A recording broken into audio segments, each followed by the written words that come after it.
Okay, good afternoon. I believe we're having some tech issues. Thank you, Jen. Griffin, I heard that you helped assist, so thank you. And we'll get started. All right, so just if I do have a little bit of a list here today, so just bear with me and then happy to take your questions. Over the weekend, Secretary Austin spoke twice with his Israeli counterpart, Minister of Defense Gallant. The secretary expressed his condolences for the IDF soldiers killed in a drone attack from Lebanese Hezbollah. The secretary also reinforced the importance of Israel taking all necessary measures to ensure the safety and security of UN peacekeeping forces and Lebanese armed forces, and the need to pivot from military operations in Lebanon to a diplomatic pathway to provide security for civilians on both sides of the border. Secretary Austin again raised concern for the dire humanitarian situation in Gaza and stressed that steps must be taken soon to address it. In each of his calls, the secretary reiterated the United States' commitment to Israel's security. And that's why, over the weekend, Secretary Austin authorized the deployment of a Terminal High Altitude Area Defense, or THAAD battery, and associated U.S. military personnel to help bolster Israel's air defenses following Iran's attacks against Israel on April 13th and again on October 1st. Yesterday, an advanced team of military personnel and initial components necessary to operate the THAAD battery arrived in Israel. And over the coming days, additional personnel and THAAD battery components will continue to arrive and will bring the THAAD to fully operational capable in the near future. This decision was made in part of the broader adjustments the U.S. military has made in recent months to support the defense of Israel and protect Americans from attacks by Iran and Iranian-aligned militias. This is not the first time the United States has deployed a THAAD battery to the region. Earlier this year, a THAAD was deployed to the Middle East following last year's October 7th attacks to defend American troops and interests in the region. In addition, the United States has previously deployed a THAAD battery to Israel in 2019 for training and an integrated air defense exercise.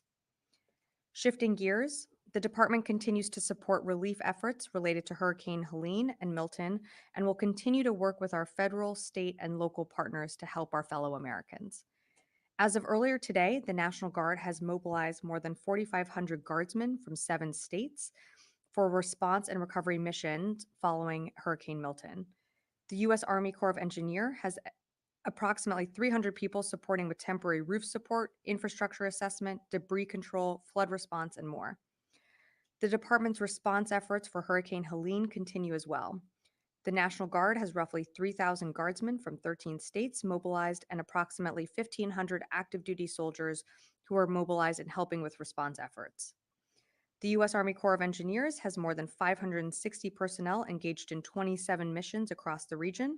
Some of that includes supporting debris control, temporary power, infrastructure assessment, flood control, and safe waterway assessments. Secretary Austin continues to receive updates on these response efforts, and the department continues to engage with interagency partners.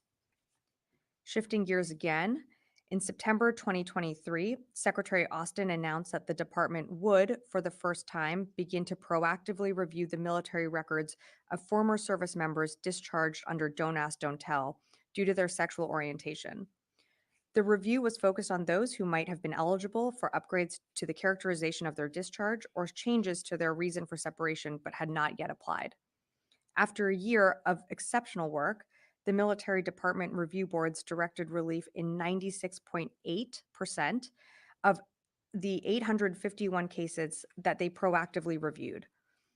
What this means is that of the nearly 13,500 individuals who were administratively separated under Don't Ask, Don't Tell policy and served long enough to receive a merit-based characterization of service, 96% now have an honorable discharge. The department is sending former service members who obtained relief through the department's Don't Ask, Don't Tell records review initiative information on how to obtain copies of their new discharge certificates. We encourage all veterans who believe they have suffered an error or injustice to request a correction to their military records. Today, the Secretary held a bilateral engagement with the Minister of Defense Poulsen of the Kingdom of Denmark here at the Pentagon. The Secretary values the United States' close relationship with the Kingdom of Denmark, and a readout will be available later online today at defense.gov. And finally, tomorrow, Secretary Austin will travel to Brussels, Belgium from October 16th through 18th, 2024, to participate in a series of multilateral meetings, including the NATO Defense Ministerial and the Ministerial of the Force contributing members of the Global Coalition to Defeat ISIS. These engagements and others will focus on strengthening NATO's collective defensive posture, adapting the de-ISIS coalition to an evolving threat from ISIS in the Middle East and globally, and enhancing military support for Ukraine. Secretary Austin will then attend the first ever G7 Defense Ministers meeting October 19th in Naples, Italy, where he will also meet with his Italian Minister of Defense counterpart and the new Japanese Minister of Defense, Nakatani. The discussions at the G7 will center on ensuring continued security assistance for Ukraine, addressing the need to de-escalate tensions in the Middle East, exchanging views on the importance of a free and open Indo-Pacific, discussing support for partners in Africa, and fostering additional cooperation on the defense industrial base and issues among world's leading democratic economies. Later on in the trip, Secretary Austin will conclude with an official engagement in Vatican City. And with that, I'd be happy to take your questions. Tara, and I know that was a lot at the top. That was a lot. That's good. All right. So with the Secretary's consultations with Minister Gallant over the last couple of weeks since Iran's ballistic missile attack, has he been encouraging Israel to not retaliate against Iran's oil facilities or nuclear facilities? And is he encouraged by indications that that Israel may avoid those targets? So thanks, Tara, for the question. So as you saw over the weekend, the Secretary spoke with Minister Gallant twice. I don't have more to provide beyond those readouts. Again, speculating on a potential response from Israel, I'd refer you to them to speak to their own operations, but I just don't have more to provide than those readouts. Okay, so trying it from another angle then, would the Secretary prefer that Israel not strike Iran's nuclear facilities? Appreciate the question in a different angle. I'm not going to be able to provide more than the readouts. The Secretary, as we've said from for a few weeks now, we continue to engage the Israelis on, and speak with them about what their response might look like. But I'm just not going to be able to provide more on that. Natasha. Thanks, Sabrina. So in the letter that Secretary Austin co-authored with Secretary Blinken to the Israelis, I believe it was sent earlier this week, was that letter specifically a threat that the U.S. military is not going to be able to provide weapons to Israel anymore if they do not, within 30 days, get more aid into Gaza? It was a little bit vague in its wording. It kind of said that there will be implications for U.S. law if they don't change what they're doing. But is this specifically a threat to withhold certain forms of military assistance if they don't move forward with changing the amount of aid to Gaza? So in terms of the letter that you referenced, I can confirm that Secretary Austin with Secretary Blinken, they co-signed a letter that went to their Israeli counterparts. This was personal, private correspondence. So I'm not going to get into more specifics of it other than, it was expressing concern about the humanitarian conditions in Gaza. But beyond that, I'm just not going to be able to provide more details. How can you say that it's personal and private when it's the Secretary of State and Secretary of Defense sending a letter? The Secretary of Defense and Secretary of State can send private correspondence to their Israeli counterparts or counterparts all over the world. That doesn't necessarily mean that those letters need to be public. I understand that there is reporting out there and imagery out there of a letter, but that doesn't necessarily mean that it is a public letter for public consumption. It was, can I just finish? It was private correspondence because it was addressed to their Israeli counterparts, both of them. They send letters all the time to, whether it be to members of Congress or their counterparts all over the world that are not intended for public consumption. So the letters weren't addressed to, Associated Press or to Fox. It was addressed to two people, to their counterparts. And it was a letter that, I'm just not going to get into private correspondence beyond that. It's on U.S. government letterhead, correct? I cannot. Private, is it like on, pink stationery, or is it on letterhead from the U.S. I government? would assume it was on letterhead, Jen, but what I can tell you is that just because something is on letterhead doesn't mean that it's meant for public consumption or to be leaked to the press. No, it's FOIA. Sure. And Yeah, so, of course. But that's still, I mean, that's, if you are a U.S. government official and you're writing to your counterparts, that's not private or personal. You are a U.S. government official. And You it's are a also- U.S. Can we just? I understand the back and forth here, but like, so I think, in fairness, U.S. government officials can engage their counterparts. They can have closed door meetings with their counterparts. They can do calls with their counterparts. We provide readouts of those calls. There are letters that are sent often between government officials that are not intended to be made public. I have seen some of the social media circulating around this letter. I understand the questions that you're asking about it, but this was meant to be a private letter. I shouldn't have said personal, a private letter between government officials talking about the situation in Gaza. And it was intended to be private. And those are conversations that also happen in person that are private conversations. We don't read all of those out every single time. Can I come around the room, or do you have another one on this? But it's also Sure. citing official U.S. policy on how they qualify someone or a country to qualify for foreign military financing. That's just U.S. policy. Yeah, so I'm just not going to be able to go into more details on the letter itself. Again, I confirmed that a letter was sent. It was meant to be private. Someone obviously felt the need to get out this private correspondence, but I'm just not going to be able to get into more details on that. Phil. So the State Department, the spokesperson said that, talking about this letter, said that, we need, the quote is, we need to see further changes by the government of Israel. And I'm Yep. wondering, what can you talk about on changes to Israel's say Without speaking to the letter itself, you've seen us from this podium and from a few of the readouts that the secretary has done with Minister Gallant speak about the deteriorating and dire humanitarian situation within Gaza. Just because there's other, engagements happening in the region doesn't mean that we've taken our eye off of what's happening in Gaza. And we know that, humanitarian aid still is stalling to get into Gaza and to reach, civilians that need it desperately. So that's some of the things that the secretary talks about in his calls with Minister Gallant. Those are some of the things that we've also read out publicly in our readouts. This letter follows on a letter that I believe Secretary Blinken sent in April. We're looking to, see more or to see concrete measures taken to address the humanitarian situation in Gaza, which we know continues to be an issue. And we want to see how they, conduct operations that they're considering civilians in the battle space. And that's what we've said from the beginning. this administration's been criticized for failing to use its leverage, which is the weapons to Israel, to influence Israeli military actions. Is that a fair characterization, especially after this letter has now been made public? I would push back on that. And again, without going down the rabbit hole of private conversations, but we have had very frank and direct conversations with the secretary has with his Israeli counterpart.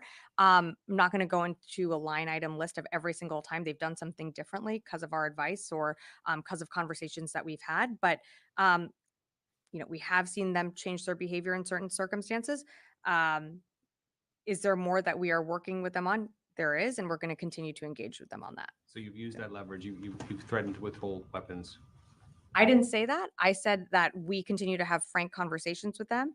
As you know, we do still have that one shipment of the 2,000-pound bombs currently still paused. But I'm just not going to be able to go beyond that. Joe. Thanks. On your advice, and you said you've seen some changes in their behavior.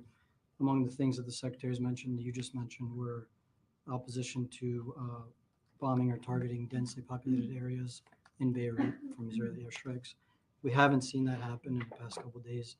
Is that something that they committed to the secretary or to anybody in this department of stopping? So I'm just not going to be able to go beyond the conversations and the readouts that we've provided. But one of the things that I think you've seen in the readouts is the secretary impart the need to take into account, innocent civilians, whether it be in Beirut or on that, on that border region in the northern part of Israel, where they are conducting operations to clear, where Hezbollah infrastructure is. We've always said from the beginning that civilians need to be considered in the battle space, and they, measures need to be taken to protect innocent lives. That's something that, is not new. It's something that we've continued to say from the very beginning. And on the THAAD, did Israel request that? It was a conversation between, I would say, both governments. I think it's fair to say that we've seen now 2 unprecedented attacks from Iran on April 13th and October 1st. You've seen our destroyers engage from the sea. This is now a land-based capability that will be able to help defend against another ballistic missile attack if Iran did choose to respond in that way. Just one final Sure. one. The former top, policy chief for the Middle East here at the Dana Stroul, and spoke to FT, today. She says that the Israeli munitions issue is a serious issue, and that the U.S. cannot continue to supply Ukraine and Israel at the same pace because U.S. stockpiles are not limitless. Is the department able to provide weapons to both countries as long as needed? Well, I think it's fair. That's a fair assessment that, our supplies are not endless. You've seen us request supplemental packages to help, be able to support Ukraine and to support Israel. You've seen us have issues, when it comes to reinvigorating the defense industrial base. So I think, you know, we are continuing to support Ukraine in what it needs on the battlefield. We're continuing to support Israel in its self-defense. We're going to continue to engage the defense industrial base on how best to do that. But part of the way we have to work and to continue to do all this on all fronts is we have to work with Congress. And not to belabor the point, but for nearly 6 months, we had a delayed supplemental package that we didn't get, which delayed our own shelves from being backfilled. That puts pressure on the system. But one thing that we're always going to do and one thing that the Secretary is always considering is our own readiness. So we always have to weigh that when we're supporting, whether it be Ukraine, the Middle East, and our Israel self-defense, our own forces, and then of course always keeping an eye on the Indo-Pacific. Anne. So putting the letter aside, is there anything that you can say that Secretary Austin wants to see done? What specific things does he want to see Israel do in the next 30 days to increase aid? And then also there was mention of the NSM-20. So is there a concern that Israel is breaking these policies that U.S. weapons are being used in possible war crimes? So just not going to be able to get more into the letter. In terms of what the Secretary wants to see within Gaza, you've seen it in his readouts, what he said, that he wants to see, and what I read at the top is the humanitarian situation continues to deteriorate in Gaza. And that's why, we did what we did over summer, which surging and installing a maritime corridor in to get humanitarian aid in any way that we could. And we're also conducting airdrops as well. We know that more trucks need to get in. That is, and we've said that from the beginning when we installed JLOTs into the, beach in Gaza. The land routes are the most effective way to get aid flowing to the civilians that need it most. So, of course, we want to see those corridors open up. That's something that the Secretary continues to emphasize in his calls. I'm not going to be able to go more into the letter other than what I said earlier, but the humanitarian situation in Gaza certainly remains on the Secretary's mind in all of his calls with Mr. Gallant. Wafa. Hi, Sabrina. First, on that requires a significant number of boots on the ground. Are we seeing here a shift in this administration's no boots on the ground policy? And then I have another question on Lebanon. Sure. So just to clarify, Wafa, the THAAD will take approximately 100 soldiers to operate it. No change in terms of, take a step back. We've had personnel in Israel before October 7th. So we've had a relationship with Israel and having a military footprint there. Think of the THAAD as an augmentation to just Israel's air defenses and exactly what our DDGs do in the Eastern Med. They provide a ballistic missile defense capability that is, sea-based. This one's land-based. So it just augments Israel's self-defense. It's, we saw the attacks that happened on April 13th and October 1st. We know that we need that additional layer on land, and we're happy to provide it. On Lebanon, in his recent phone calls with Mr. Gallant, Secretary Austin reinforced the need to shift from military operations in Lebanon to a diplomatic pathway in a feasible, as soon as feasible. Has Secretary Austin asked Mr. Gallant of a timeline? Did he has the chance to discuss a timeline with him about the operations in Lebanon? And I have another follow-up. Sure. I don't have anything to add on timelines, but the secretary, of course, continues to urge for a diplomatic off-ramp here. We know that that is the best path forward. That's what we want to see. That's what this administration continues to push forward for.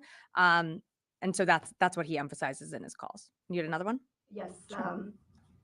Has the Pentagon reached out to the Lebanese armed forces after last week Israeli strikes that killed 2 Lebanese armed forces soldiers?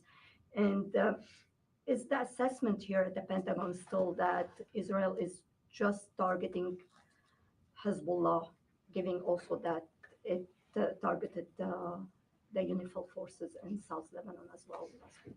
So our assessment is that yes, they are still conducting operations to go after Lebanese Hezbollah, infrastructure, C2 nodes along that northern border.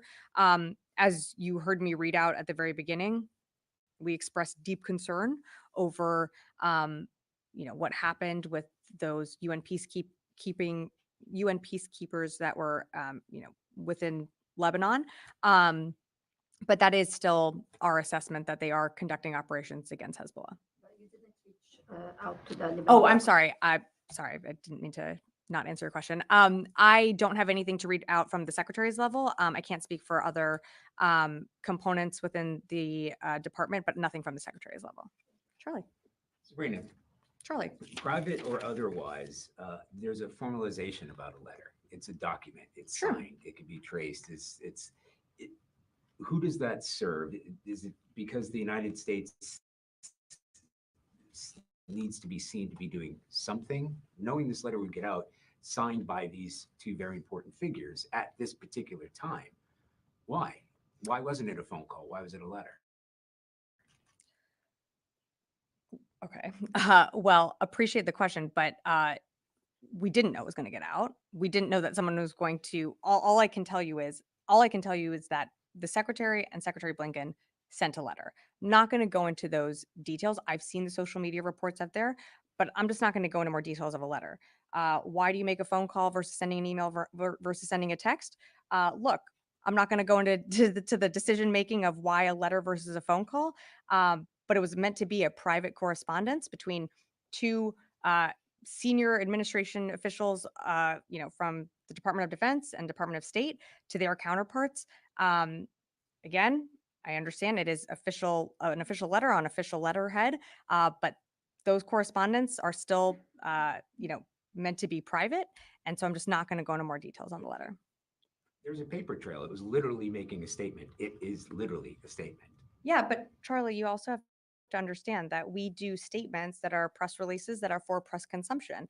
The secretary does calls with his counterparts all the time. We don't put a live stream of that on defense.gov for everyone to listen to. Those are meant to be private conversations.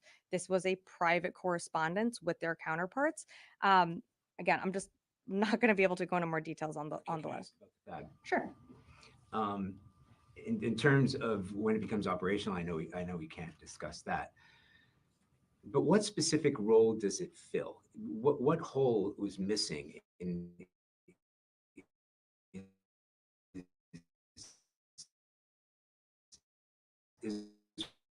Israel's specifically does the THAAD bring to this fight that isn't there already? So you'll remember that on October 1st, it was approximately 200 ballistic missiles that Iran fired towards Iran. That was nearly double what we saw on April 13th. So they launched more of a certain capability. On April 13th, we had more of our fighters in the air shooting down UAVs and, cruise missiles. Our fighters are not going to engage these types of ballistic missiles. The DDGs in the Eastern Med on April 13th were the ones that engaged the ballistic missiles. So what we saw on October 1st was them, adjusting their strategy. We have to augment Israel's air defense systems. We are there to help in their air defense and in their self-defense. and in doing so, augmenting their air defense. So why now? Should Iran choose to respond again with, let's, again, not trying to go down a hypothetical, but if it's more ballistic missiles or what we saw previously, a THAAD adds capability to Israel's air defenses and can help shoot those down and protect, innocent civilians there, and that includes Americans who are in Israel. We've made some of these force posture adjustments in the past. We are always nimble, always able to adjust as needed. This was a decision that the secretary decided to make. Fadi. Thank you, Sabrina. Of course. So as you said, the deployment of the THAAD in case Iran decides to attack again, which means potentially U.S. soldiers might be in harm's way. For a year now, you've been telling us the U.S. is not involved in this conflict. Putting troops on the ground now wouldn't make the U.S. involved in the conflict. No, Fadi. What would you do? Potentially these soldiers could be targeted as well by Iran. So, Fadi, I think it's important to remember that the THAAD serves a similar purpose to our DDGs. It is an air defense system that is helping augment Israel's air defenses that can help shoot down ballistic missiles. This is also meant to be a temporary provision of air defense capabilities to better protect Israel. It's in keeping with our intent to reduce tensions. And it is, also there to help de-escalate. But of course, as the president has said from the beginning, we are there to support in Israel's self-defense. This is a capability that we felt was needed. Yeah, but assisting with the defense of Israel from a ship is different from putting forces on the ground inside Israel while Israel is being hit by ballistic missiles. Both forces in the sea or land are in harm's way, Fadi. But putting them inside Israel is different, as from a political standpoint. This will open potentially open up the door for maybe them being in harm's way, and then the U.S. having to respond to Iranian attack. What I'm saying is, this potentially opens the door for U.S. to get more involved in this conflict, not the opposite. Fadi, just taking a step back, our destroyers in the Red Sea are getting shot at by the Houthis, pretty regularly. Our forces in Iraq and Syria getting attacked by Iran-backed militias. From October 17th, there was a regular cadence there. We have forces deployed all around the world in harm's way, and our forces are bravely serving to protect American citizens, and in this case, to help with Israel's self-defense. While I understand your question, again, this is an operational deployment very similar to what you're seeing, whether it be in the Red Sea or in the Eastern Mediterranean. This is a capability that is going to help augment Israel's air defenses. This is not meant to draw us into a larger regional conflict. It is a commitment that the president made that we will be there to stand in Israel's self-defense. Sure. Question, although I'd like to note that deployment in the Red Sea is an international water. It's not on sovereign land or within the territorial water of another nation. But they're still in harm's way. I know, but that's different from deploying to a nation that might be attacked because of its own actions, which is different. Well, I mean, Fadi, you don't want to get into it, but just pulling it back, you're talking about a nation's own actions, but let's remember what happened on October 7th. Okay, we can remember the last 75 years, but that's not my point. Another question, did the secretary in his last two phone calls with Mr. Gallant express opposition to Israel's strikes inside Beirut, capital of Lebanon? Without going beyond the readout, the secretary reiterated the need to do more when it comes to protecting innocent civilians. I'll just leave it at that. Thank you, Sabrina. Could you confirm if this is the first time the U.S. sent troops to Israel since October 7th? Well, we've had a military presence in Israel before October 7th. We had personnel there after October 7th. You might remember with, whether JLOTs or assisting with hostage rescue and recovery. So no, not the first time that military personnel has been within Israel since October 7th. If you're asking about the THAAD specifically, we deployed a THAAD to the region post October 7th, and a THAAD was there in 2019 for an exercise. I'll come back. I'm just going to go to some of the other. Follow up. Mhm. I mean, I guess you have had batteries in other countries in the region. Would you mind if you reveal what countries host those THAADs? I would mind revealing those. I'm not going to give a operational placemat of where all of our air defenses are. I don't think that really helps our adversaries. Well, actually, I think that would help our adversaries. But I think what you can be assured of is that we're always going to have capabilities in the region needed to protect our forces. But I'm just not going to be able to give you that What readout. about the THAAD in Israel, not mentioning them in other countries? Because of what we are doing to defend Israel, it made sense to announce this. Well, Thank you very much, No. Sabrina. You had a back and forth about the THAAD system and how they are always all around the region in harm's way. But this time, well, we have troops all over the world, serving all over the world in harm's way. Yeah. That's correct. And Mhm. anytime anything could happen, that's obviously Mhm. granted. But Iran has already committed to attacking Israel again if they were to be attacked. So making US personnel basically a military shield for Israel against Iran, they could very well be hit by Iran. So have you taken that into consideration? Because that could suck the United States and Iran right into the middle of a war. Well, let me be clear again. We don't seek a war with Iran, and we don't want to see a wider regional conflict. But Iran proxy groups have attacked U.S. forces, since October 17th, whether it be, at any of the bases in Iraq and Syria, or with our forces operating in the Red Sea, or in the Eastern Med. So, again, this is a capability that is land-based, but that serves a similar purpose to what our destroyers did on October 1st in the Eastern Mediterranean, which was to help augment Israel's air defenses. So far, the US has always said to Iran, don't, and they Mhm. have done some stuff. So is that the basic message again, that we have US personnel now where you say you're going to attack, so don't attack at all? Is that the message? The message is that the United States stands with Israel in their self-defense, and that message has been clear from the very beginning. I will come on, Carla. Yeah. Thanks. A couple of clarifications and then one that question. So you said you're not going to discuss the letter, but you are confirming the authenticity of the letter that has been circulating online, right? There's no dispute on that. That I am not wasn't being- confirming the authenticity that's circulating. I am confirming that they co-signed a letter that was sent to their Israeli counterparts. Okay. And then should Israel fail to demonstrate commitments such as, like you said to Anne, increasing the corridors, et cetera, is the U.S. military debating right now whether or not to withhold military support to Israel? Yep. So appreciate the question, Carla. Israel continues to receive support from the United States, whether it be through FMS sales or what you're seeing, that we're doing in Israel self-defense.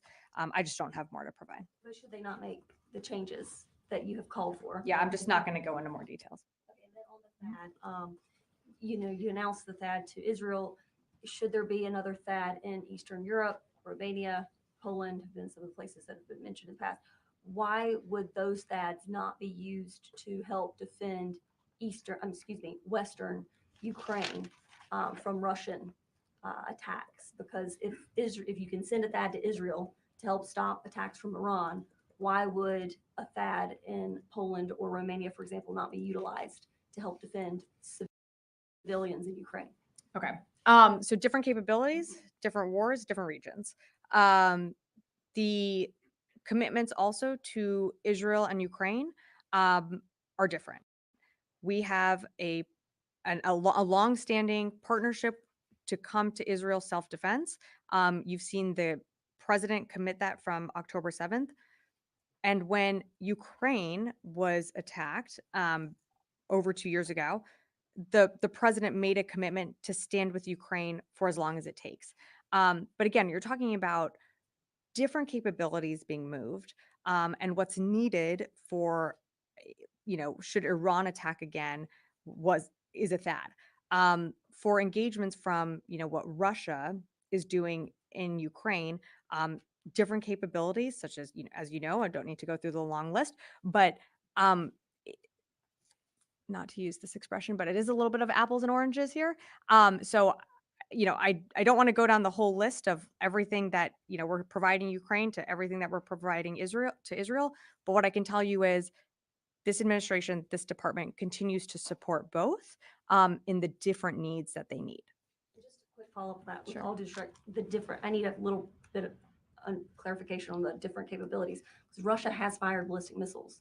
I believe they used them in Yavoriv in Western Ukraine towards the start of the war when they were attacking a base that had been used by international forces. So why couldn't a THAAD, if it's already defending NATO territory, also defend Western Ukrainians against ballistic missiles should Russia decide to fire more? Yeah, Carl, I think I answered that question. Constantine. Thanks, Sabrina. Just continuing the THAAD conversation, can you say where this unit is coming from? Are you guys deploying it from the U.S.? Or It's coming from the United States. It's coming from the United States. Okay. Are you able to say any more specifics than that? Not more specifics than that. Fair enough. And then more broadly, I guess, following up on sort of the conversation that we've been having and some of the questions my colleagues have asked, when we look back to, for example, J-lots, this building had a very strong reticence and went out of its way to point out no boots on the ground, to the point that maritime experts said it hampered the operation. It really limited, and you guys had to pull it out because personnel couldn't step foot onto Gaza. But it seems now we're incredibly willing to put troops in harm's way. Square the circle. I mean, what's changed? Israel is different than Gaza. And before October 7th, we had military personnel within Israel.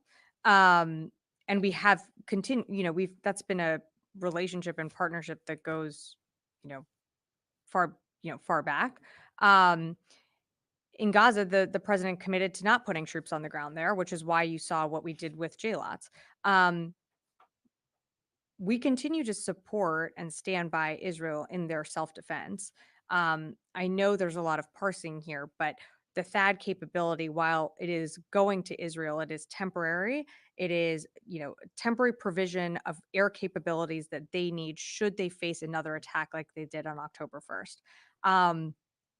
But that doesn't minimize, again, what we did in Gaza. We're incredibly proud of all the humanitarian, whether it be food, water, medical supplies that we were able to get in during that time.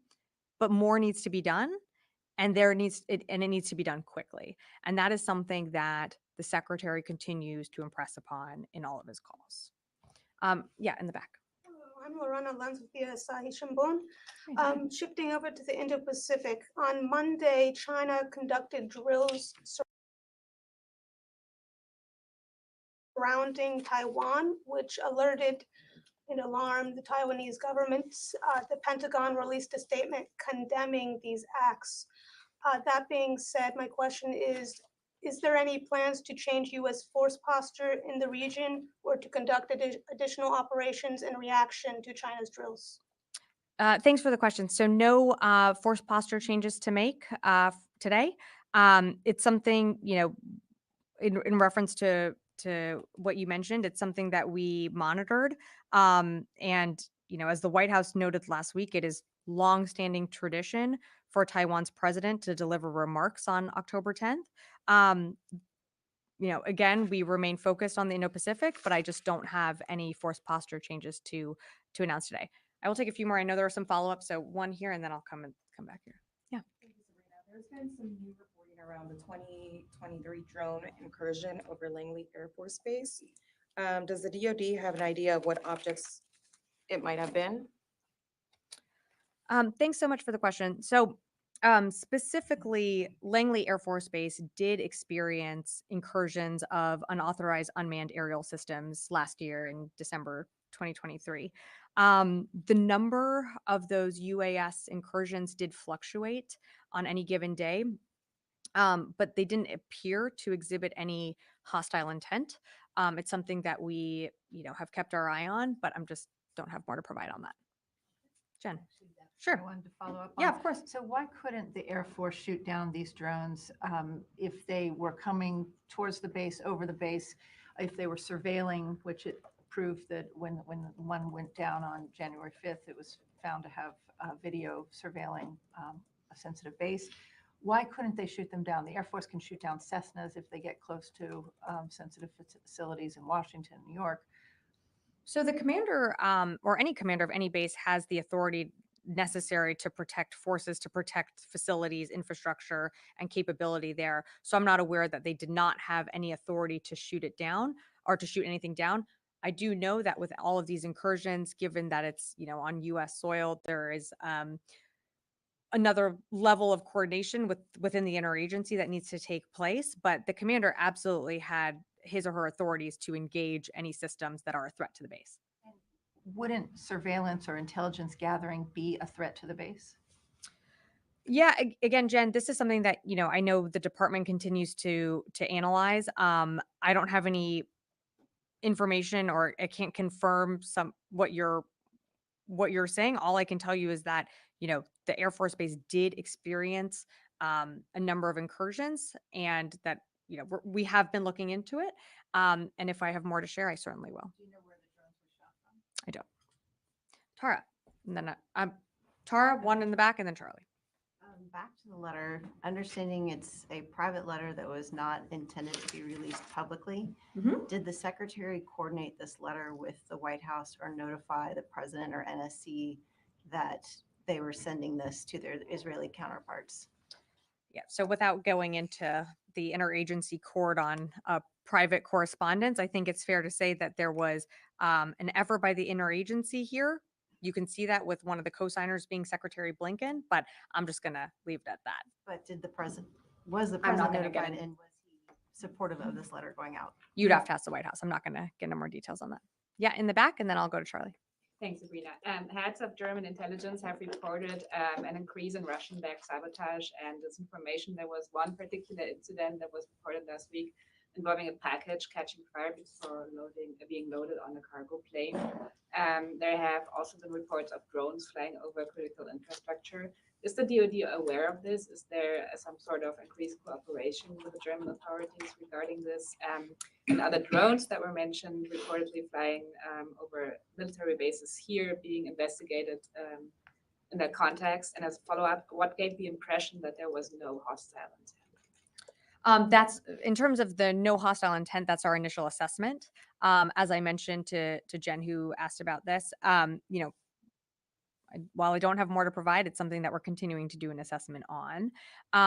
In terms of the reports that you're citing, I don't have anything to add to that. But what I can tell you is, we always work with our German counterparts. And as you know, we have forces that engage with our German counterparts at different times, whether it be in exercises or in diplomatic channels or military channels, and something that we keep an open line of communication on. But I just don't have anything to add on those reports that you mentioned. Charlie, to close us out. You had mentioned the destroyers that were involved in the last large-scale Iranian attack. Do we ever get hard numbers for how many successful intercepts they got? They shot down multiple ballistic missiles, but I don't have the hard numbers. I will be honest with you that if there is another attack, I just don't think we're going to broadcast how many we were able to shoot down successfully, but I can tell you it was multiple.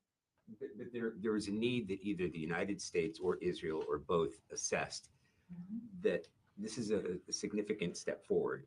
You are symbolically and physically putting U.S. forces on Israeli soil, which is different than being at sea.